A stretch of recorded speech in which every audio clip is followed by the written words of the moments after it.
बात नहीं, पर मारे पूरे घरे आंगनों में माखन रो दीपड़ो कर दियो। अब मने तो पतो नहीं, और जैसे ही मैंने पहला कदम आंगन में रखा और मैं तो धड़ाम से धरती पर गिरी। कि तो नुकसान हो है। यमुना जल री मटकी फूट गई, नव लगो हार टूट गयो, नवी नवी चुनरी फाट गई, मारी कमर टूट गई। रोज रोज री बात है। अब मैं गोपियां यूं सहन नहीं कराला। मैं जाऊंला महाराज कंस के पास में और आपके लाला की शिकायत करूंगी, पिटाई कराऊंगी, ध्यान रख लेना। यशोदा जी ने कहा, ए प्रभावती चुप रहे, ज्यादा लपालप मत कर। थारे जड़ी गोपियां मारे करने दिन में 50 आवे और यूं यूं शिकायत करे, तेरे लाला ने ये किया, वो किया, ऐसे किया, वैसे किया। मैं ऐसे नहीं मानूंगी। यदि मेरे लाला को रंगे हाथ पकड़ के बताओ तो मैं जानू कि वास्तव में मेरा लाला माखन की चोरी करता है। प्रभावती ने कहा, ऐसे नहीं मानोगी। बोले, ऐसे कैसे मान लो? प्रभावती ने कहा, ठीक है यशोदा जी, यदि मैंने आपके लल्ला को रंगे हाथ पकड़ के नहीं बताया तो मेरा नाम भी प्रभावती नहीं। प्रभावती घर गई और दूसरे दिन घर में ही रही और अपने घर का जो मेन दरवाजा था वो बाहर से बंद कर दिया और खुद घर में छुप गई। और दूसरे दिन भगवान अपने मित्रों से मिले और कहा, मित्रों ठीक है, आज किरे घरे चाला माखन री चोरी करने वास्ते। वाल बाल के लाला जो चिड़े नहीं उन्हें छिड़ावना में घणो आनंद आवे और आ प्रभावती घणी चिड़े।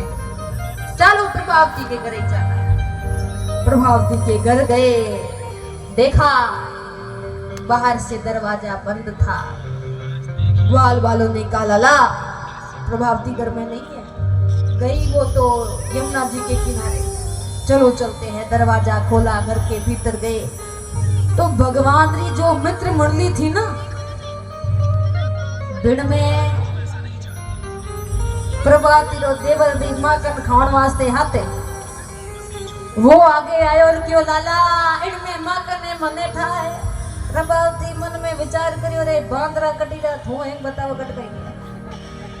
भगवान चार गाल वालों ने नीचे बिठाया, ऊंटों पर खुद खड़ा होया, माखन री मटकी ने पकड़ी। ग्वाल वालों ने कहा, लाला ते माखन री मटकी आराम से पकड़ ली। भगवान ने कहा कि हाँ मित्रों, उसी वक्त प्रभावती आई, ठहरो सबको देखती हूँ। ग्वाल बाल देखियो, रे बाप रे, थे तो प्रभावती।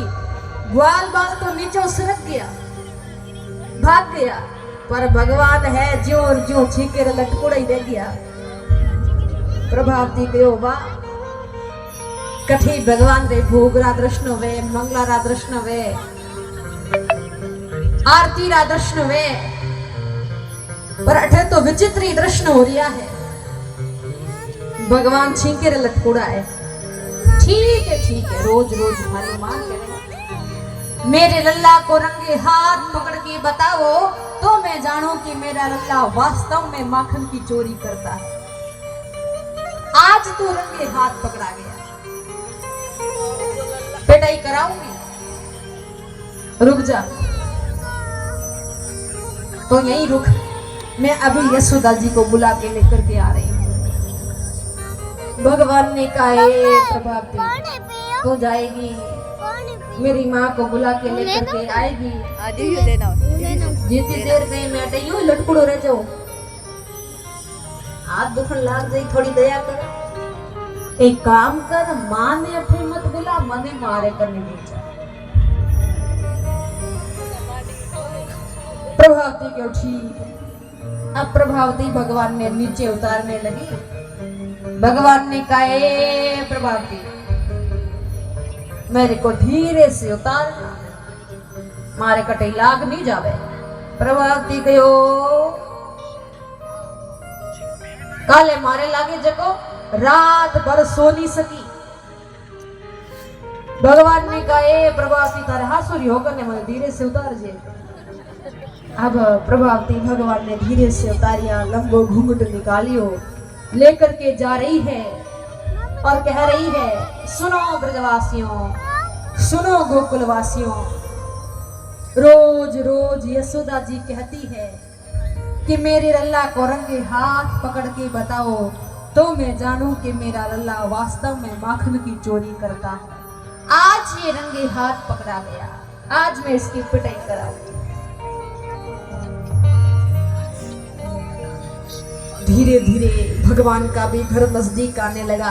भगवान को भी बड़ी चिंता हुई कि अगले मोड़ पर तो मेरा घर है और ये प्रभावती छोड़ेगी नहीं और आज माँ पक्की पिटाई करेगी। अरे बच्चों तो कैसे, बच्चों कोई उपाय ही नहीं है। फिर भगवान ने प्रभावती के देवर को इशारा किया। प्रभावती का देवर प्रभावती के पीछे आकर के खड़ा हो गया। भगवान ने कहा ए प्रभावती, तूने मेरा हाथ इतना कस के पकड़ा है कि मेरा पूरा हाथ लाल हो गया। प्रभावती ने कहा अब बार तो हाथ लाल हो है। यशोदा जी के पास पहुंच, तेरा गाल लाल ना हो ना तो मेरे को बोलना, पक्की पिटाई कराऊंगी, पूरा गाल लाल कराऊंगी। भगवान ने कहा प्रभावती सुन लिया, बार बार क्या बोल रही, पिटाई करानी है करा लेना, पर अभी तो थोड़ी दया कर, इस हाथ को छोड़ दूसरा हाथ पकड़। प्रभावती ने कहा ठीक है, दूसरा हाथ लाओ। भगवान दूसरो हाथ थमायो, अपनों नहीं होने हाथियों ने देवरो हाथ थमा दियो। भगवान ने कहा भाई तेरा तुझको अर्पण क्या लागे मेरा।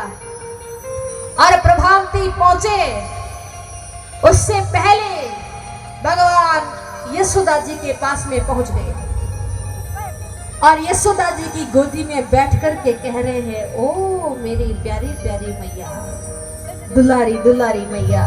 यशोदा जी ने कहा लाला क्या बात है, बड़ी प्यारी प्यारी मैया याद आ रही है, माखन घड़ो लगा रहे। भगवान ने कहा मैया एक बात बताऊं, ये जितनी भी गोपियां है ना सब तेरे से बहुत ईर्ष्या कर रही है। बोले हाँ लाला क्यों? भगवान ने कहा ये भी कोई पूछने वाली बात है, मेरे जैसा बेटा और किसी के घर है नहीं, इसीलिए सारी गोपियां मेरे को देख करके तुझ पे ईर्ष्या करती है और मेरी